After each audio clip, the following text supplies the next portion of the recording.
Reality show কি real? আপনার কি মনে হয়? আপনি তো এক্সপিরিয়েন্স করেছেন, সবাই জানতে চায় কিন্তু এটা। 100%। হ্যাঁ, আমি অনেক জায়গায় এই প্রশ্নটা পেয়েছি এবং অনেক জায়গায় এটার উত্তরও দিয়েছি। এটা সম্পর্কে অনেক রকম কথা অনেকেই বলে থাকেন, বা আমি জানি না, আপনি হয়তো সেরকম কিছু ইনফরমেশন মনে রেখেই আমাকে এই প্রশ্নটা করছেন। নিশ্চয়ই নিশ্চয়ই।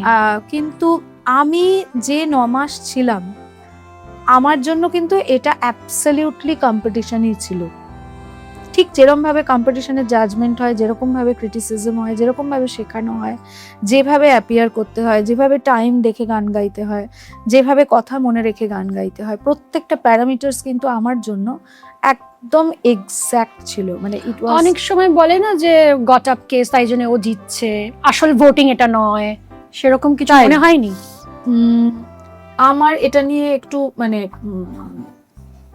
কি বলবো, মানে আমি এরকম কিচ্ছু ফেস করিনি, মানে এটা একেবারে 100% অনেস্টলি আমি বলছি। এবং এটাও আমার মনে আছে, আমি বাবুজি ধীরে চলনা গিয়েছিলাম একটা এপিসোডে, গাইতে গাইতে আমি গানের কথাগুলো পুরো ভুলে গেছিলাম। সেই দিনই একবারই আমার গানটা ডাব করানো হয়েছিল।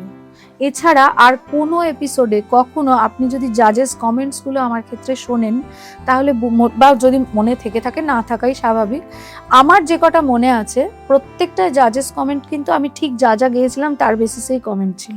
এমন নয় যে কমেন্টটা এসে বলে যাওয়া হয়েছে যে আপনি এই কমেন্ট দিন, আমরা পরে এটাকে চেঞ্জ করব, এরকম কিছু দেখিও নি।